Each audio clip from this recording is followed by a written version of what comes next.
One Man's Family is dedicated to the mothers and fathers of the younger generation and to their bewildering offspring. Tonight we present Chapter 9, Book 54, entitled Lieutenant Jack Barbour Leaves for the Pacific. There comes a time in every show when the best way to tell a story is to let the audience behind the scenes, and I think this is one of those times. As those of you who've listened to One Man's Family throughout the years know, the character of Jack Barbour is played by Paige Gilman, now Lieutenant Paige Gilman of the United States Army Field Artillery. That is why the character of Jack has been on the show so infrequently the last 2 years, because Lieutenant Gilman has been stationed at Fort Sill, Oklahoma, just as Jack Barbour has been at Fort Sill all these months. And now, suddenly, everything has changed. Lieutenant Gilman is being shipped out to the Pacific.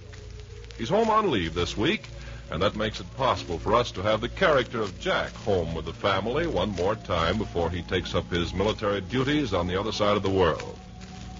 Lieutenant Gilman was 13 years old when he first came into One Man's Family. That was 13 years ago. And believe me when I say that to us on the show, his going away is the same as sending out our own son and brother. That is the story behind the story of tonight's broadcast. And now a little family confab with Father and Mother Barbour and some of their family. Of course, royal desserts taste more delicious. Didn't 8 out of every 10 say so? Right you are, Grandmother. That's exactly what happened when 1,526 women told why they always want royal. Say, I've got an idea. How about a little survey of our own right here in the Barbour family? What's your choice, Grandmother? Royal desserts, of course. Grandfather? Yes. Royal desserts taste more delicious. Uncle Paul? Well, I'll take royal. Mom? I agree with what 8 out of every 10 said. Royal desserts taste more delicious. Teddy? Royal for me, too. Okay, Margaret, how about it? 1, 2, 3, 4, 5, 6, 7, 8. 8 out of every 10 say royal desserts taste more delicious. Royal desserts taste more delicious. Well, there you are. I choose royal, too, and that makes it unanimous. Yes, and see if your family doesn't agree to a man that royal desserts taste more delicious. Serve them a royal dessert tomorrow, one of those swell royal puddings, perhaps. Smooth, creamy-textured, flavorful. Or a tangy, tempting royal gelatin dessert.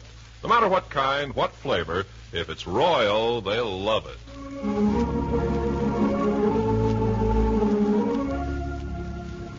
When Lieutenant Jack Barbour suddenly dropped in on his family night before last and said he was headed for active duty in the Pacific and that he had just 48 hours leave, his family closed in about him like the arms of a mother about a small child.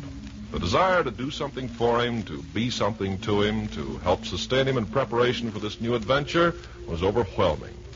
But as the hours went by and they found him relaxed, cheerful, and confident, then everyone else began to relax and the household was back to normal again. And now it's time for him to go. Almost time.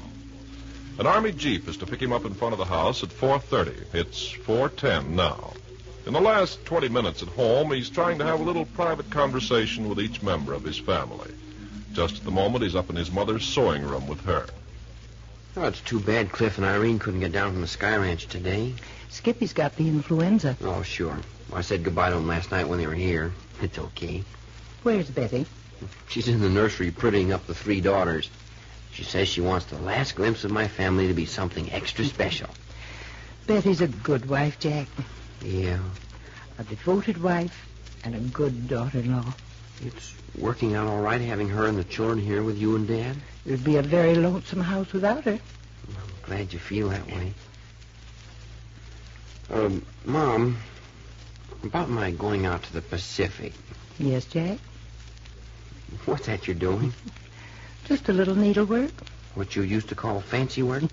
Yes.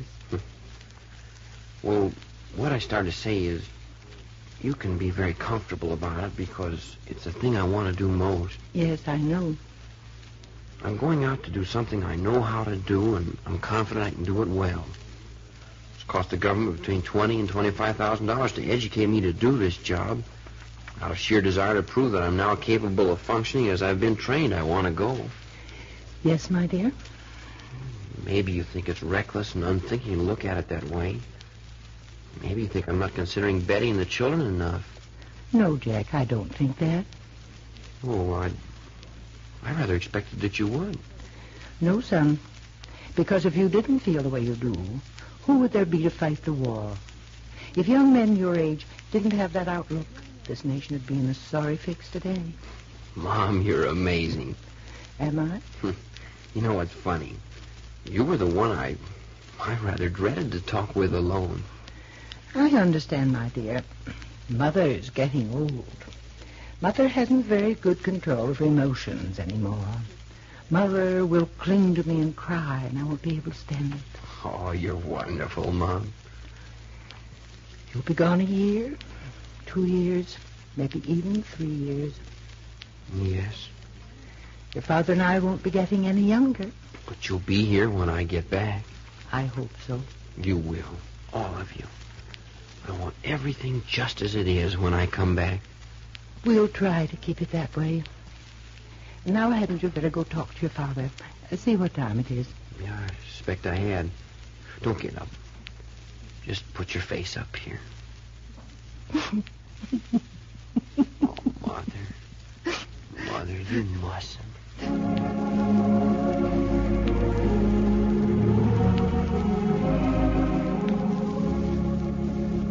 Oh, there you are. Hello, Hazel. I was just coming upstairs to find you. Where's Mother? She went to her room. You said goodbye to her? Yeah. Here, let's sit down here on the steps for a minute. Have you time? Sure. I was going down to see Dad in the library, but I'd rather talk to you first. Sit down. A little confidential chat on the stair landing, huh? Yeah. You know, Hazel, it's queer, but it seems like I want to talk about some different phase of my life with each member of the family. What comes into my mind now isn't anything like what I said to Mom. Yes, I understand that. I keep thinking of when I was a kid sitting here with you. I remember how I used to get in your hair and Claudia's whenever you had boys around. I must have been obnoxious as all get out. Well, you had your moments, I'll give you that. I remember how you married Bill Herbert and how Nicky Lacey followed Claudia back here from England and how Dad disliked him at first. Oh, but he got to like Nicky. Among his favorite people. Sure. And those wonderful summers up at the Sky Ranch. You're all going up again this summer, aren't you? It looks like it. Yeah. I think where I'll be. Yes, I am. China, India, Burma, Manchuria. Who knows? We'll be thinking a great deal about you all the months you're away. Mm-hmm. What do you think I'll be doing? Jack, Yeah? you'll keep the letters coming, won't you? Hey, now, I've done pretty good at Fort Sill. Yes, but this is going to be different. Keep them coming twice a week, especially for Betty and Mother. Yeah, but I'll have to remember the mail facilities out there. Oh, yes, but you do your part and we'll do ours. It's a deal. Jack, do you remember the time you rented a set of full tails about 10 times too big for you and went to pay a call on your heart's desire? Oh, boy, I was 13. And she slammed the door in your face. She thought you were clowning. Busted my heart wide open.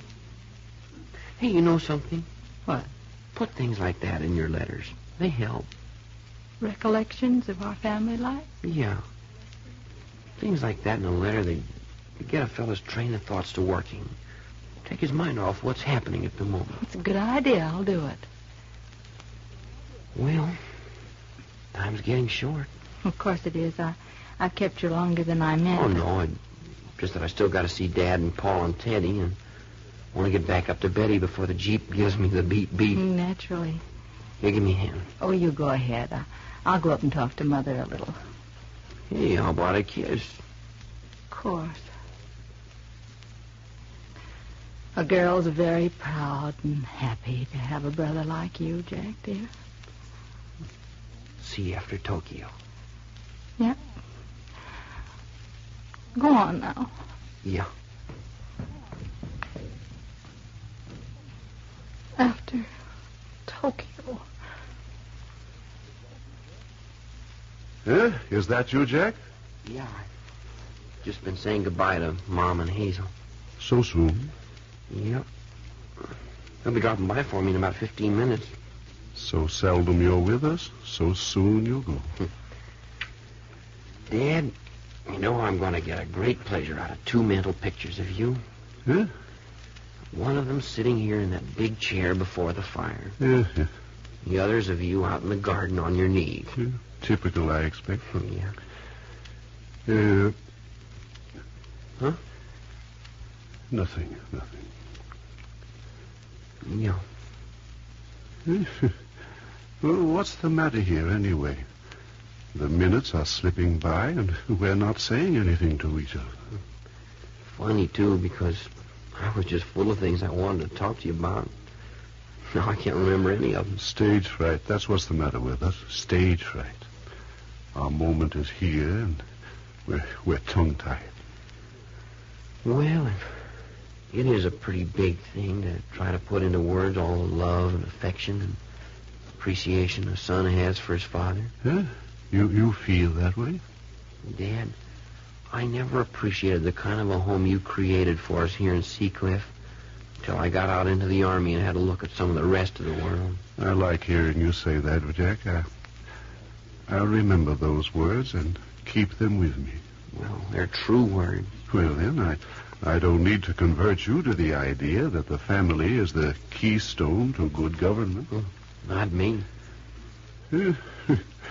You've got 10 minutes more in our midst, and we're talking social problems. Well, what's got into me, anyway?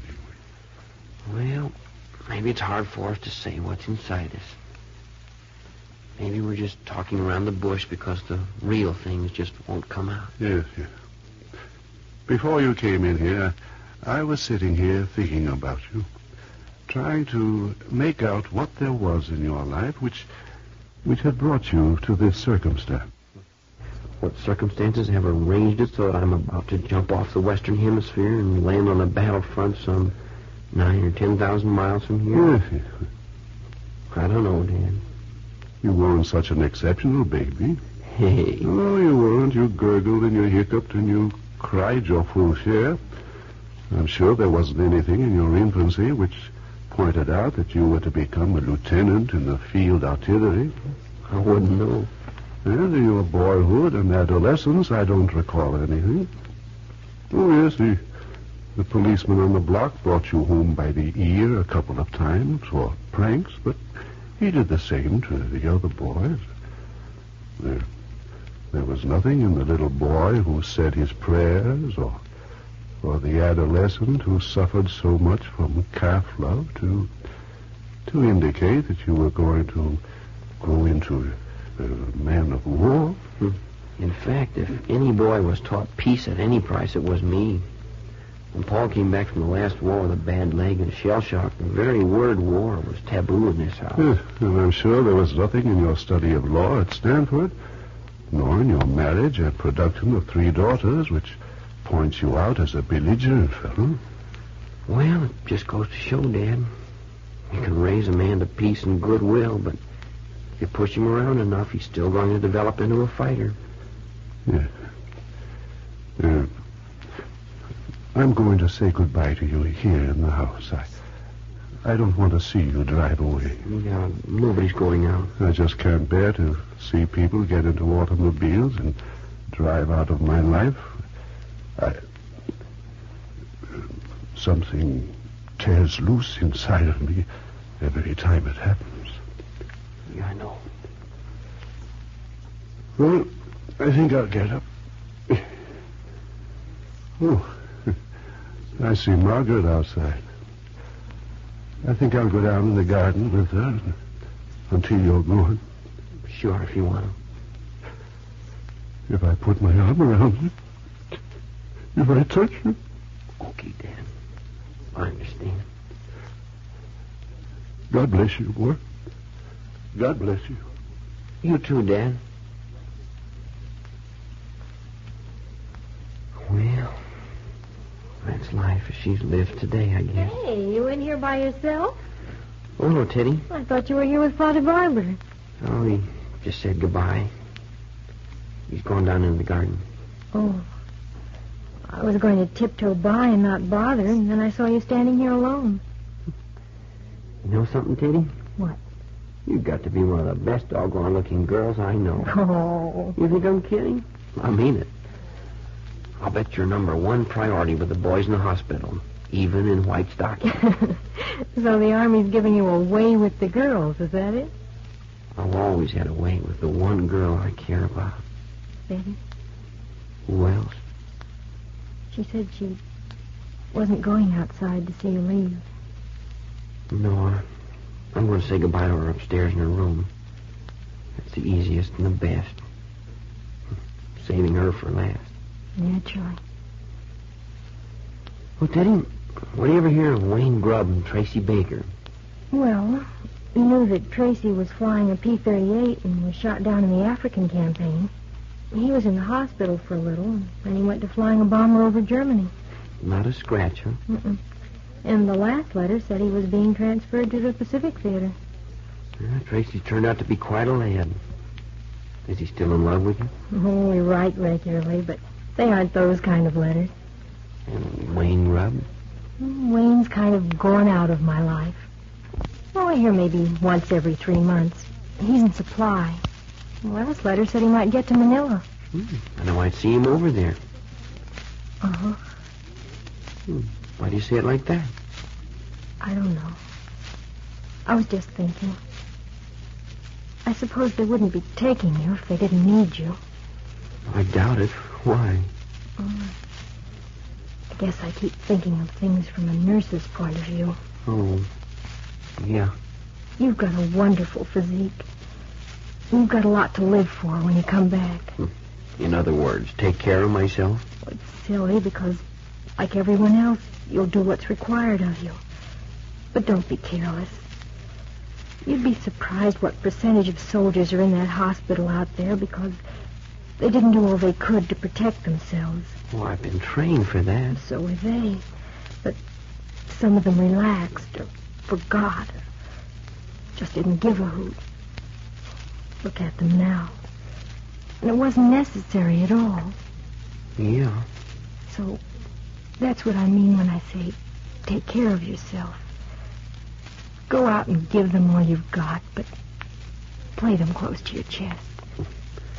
And this is the girl who was running around in pigtails 5 or 6 years ago. You grow up fast in this day and age. Yeah? I'm on my way to the hospital now. I mustn't be late. Okay, I'll go to the front door with you. All right. It's hard to realize this is happening to you. I guess every man who's called overseas has said the same thing. Well, see you when it's over. Hey, do I have to ask for kisses around here? I was hoping to get away fast. I'm not used to kissing the boys goodbye. Here. Now let me go. Yeah. See you when it's over. Yeah. See you when it's over. Oh, Jack. Oh, hello, Paul. I thought you were probably up in your studio. No, I've been waiting for you in the living room. You know, this is the queerest experience of all of it. Trying to square accounts with everyone before I have to go. You having much success? No. I thought so. I don't know what's the matter. I don't seem to be able to say anything important. Everything's trivial. So much that ought to be said. So much I'd like Mom and Dad and all of you to know before I go. And I haven't said any of it. Of course. You really aren't surprised? How can a man put into words what he feels towards those who created him and molded him and watched over him? He can't. Any more than the human creature can express himself eloquently to his God. What do people do when they want to thank their God or beseech his help? They sing homely, conventional hymns. They say simple, oft-repeated prayers. They get down on their knees and bow their heads in simple supplication. They give money to charity. All the simple, homely, everyday words and gestures that have been said and done since the beginning of time. Do you think these things are the actual relationship between man and his maker? Not at all. They're only symbols. Man is too inarticulate to express the deep things of his mind and emotion. There just aren't words for them. But I flounder so. Do you doubt that God doesn't know our intent when we kneel? Of course not. And in just the same way Dad and Mom know the feeling in your heart when you look into their faces and touch their hands. But I'm not falling down? Not at all. I've never heard you talk of God before, Paul. I'm doing it purposely. When a man's going out where you may be going, God's a mighty important part in your life. A lot of the men don't take him with them, but those who do are comforted the most at difficult times. I don't know whether I can or not. It's not something to worry about. I just thought you'd like to know that when I was in France in the First World War, I found there were times when I could talk to God, when I couldn't talk with anyone else. I don't know who or what God is any more than you do, and I'm afraid my conception of him is pretty unorthodox and unconventional. I can't go with you where you're going, and I just thought I'd like to give you something to think about if you ever get in a tight place. Yeah. Thanks. One other thing. Don't worry about Betty and the children. They'll get attention from all of us. Oh, I know that. There's something else, though. Well, let's have it. It's about myself. Oh? Paul, you went through the last war. You must have some way of measuring a man. Well, do you think I can take care of the job ahead of me? You'll have to find that answer inside yourself when the time comes. It's not something you can help me with? I will say this, that I've never known a good soldier yet who wasn't more afraid of being afraid than he was of actual combat. Yeah. Yeah, we've talked about that a lot. I mean, both sessions, and it's even had some official recognition, but I have a queer kind of sensation of being inadequate. Wondering if my superior officers know my weaknesses. Afraid I'll be asked to do the one thing I won't be able to do. What one thing? I don't know. I'm sure there's something. You've got a large, oversized dose of stage fright. Dad said he and I had stage fright was the reason we couldn't talk to each other. It's because you're still 10,000 miles from action. Once you get your feet on the ground and begin going through all the routine you've acquainted yourself with in training camps and all, why, that doubt and wonder will slip away. You know, Paul, it just came to me. It's pretty doggone interesting, isn't it? A soldier of 1918 talking to a soldier of 1945, and us being brothers. The old and the new, huh? Oh, by the way, it's 25 after 4. Oh, hey. It's only going to give you 5 minutes with Betty. Well, we decided we didn't want too long and just make it harder. That's why I saved Betty for last, so I could run down and get in the Jeep and be gone the minute it arrived. You'll excuse me now? If you're going to dash out that fast, I'd better say goodbye now. Yeah, I wish you would. No last-minute stuff. Well, try to remember some of the things I've tried to say to you. And remember there's safety and security waiting for you when you come back to us. And above all, don't worry about Betty. Thank you, Paul. Well, goodbye. Bye, Paul. Well, go on. Go on. Betty's waiting. Yeah, you bet. See you when it's all over.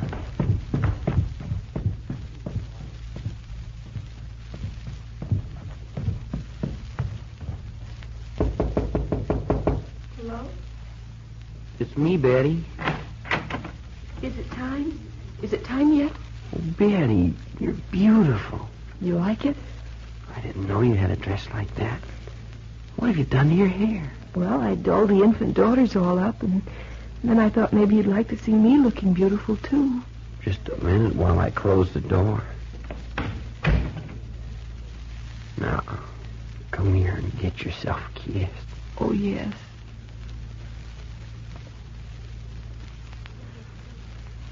There. It's almost time now, isn't it? Almost? Have you said goodbye to everyone else? Yeah. Saved you for dessert. I'm afraid your daughters are all asleep. Here they are over here. Maybe it's better that way. Maybe I should wake Elizabeth, Sharon Ann anyway. Oh, no, don't. All washed and combed and curled. The darling. You know something, Ben? What? We're a pretty lucky couple. Oh, yes. Just shot full of luck, us Jack Barbers. Jack, we shouldn't brag about it. Why not? Isn't every man who has the most beautiful wife in the world, plus the 3 most beautiful daughters? But you're leaving us. Just for a little. I'll be back in no time at all. Look, already men are coming home from war. Been out fighting, and now their time is up and they're coming home. I wish you were coming home instead of just going out. But think of the interesting letters I'm going to send you from all the interesting places.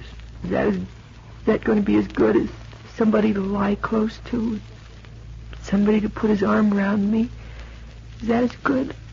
Betty, my darling, we had it all figured out, remember? No last minute being sorry for ourselves. But keep your arm around me. You can do that till it's time. Of course I can. Would Jack make it all happen quickly?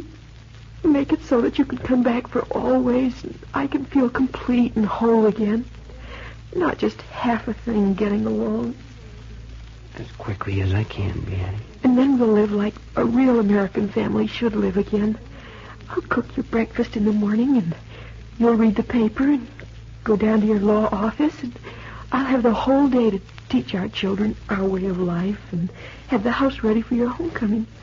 And after dinner we can be alone to plan our plans or go over to Mother and Father Barbour's or go to a show. Everything will be so safe and sure and wonderful again. It will, won't it? Make it happen, Jack. Make it come true. That's my going away promise to you. It is? To come back and fit into our way of life. That's my promise. Oh, yes. Jack, Yes, Hazel? the Jeep's down in front. Oh, no. Thank you. Oh, no, Jack. Betty, you mustn't hang on to me. You mustn't make it so hard. Not this time, Jack. Don't go this time. Darling, they're waiting. Let me go quickly the way I wanted to. That's it. Goodbye, darling. Please don't look that way. Just say goodbye. Of course. Goodbye, darling.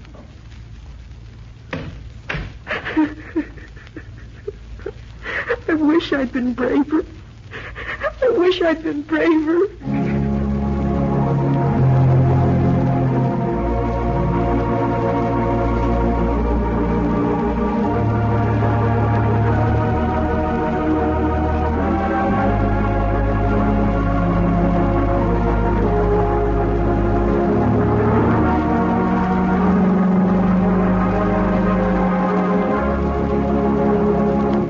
One, two, three, 4, 5, 6, 7, 8. 8 out of every 10 say royal desserts taste more delicious. Yes, royal desserts taste more delicious. Yes, ma'am, when 1,526 royal desserts users told why they want royal every time, 8 out of every 10 said royal desserts taste more delicious. Try one and see. Ask your grocer for orange royal gelatin tomorrow. Its tangy, fruity flavor makes you think of big golden oranges, heavy with juice, and it's sweetened just right. Takes none of your precious sugar. Yes, royal gelatin desserts are different. They're flavor-sealed, richer, tangier. Always get royal gelatin desserts and royal puddings, too. Take any flavor your grocer has. If it's royal, it's a real treat. You've just heard Chapter 9, Book 54 of One Man's Family, written and produced by Carlton E. Morse for the makers of royal desserts and Tenderleaf Tea. Chapter 10, entitled What Took Paul to Washington, will come to you next week at this same time. It's iced tea time, and that means that the flavor of your tea is doubly important because flavor is the making of delicious iced tea, richer flavor and more of it. So don't compromise with anything less. Get famous for flavor Tenderleaf tea, the finer blend that transforms iced tea from a beverage into an event. Every glass, every sip is a testimonial to your judgment in making this flavor choice, a summer-long tribute to your taste, a daily source of gratification. Because the melting ice dilutes the tea, of course, and there's only one way to combat it. That is to have plenty of flavor to begin with. Plenty of the kind of flavor that brings Tenderleaf tea its fame. Stock up for warm weather. Put in a supply. Make this year's iced tea season the best one so far, with more refreshing, more satisfying Tenderleaf iced tea with meals and between. Ask your grocer for Tenderleaf brand tea, the 4-ounce size. One Man's Family comes to you from California. This is the Blue Network of the American Broadcasting Company.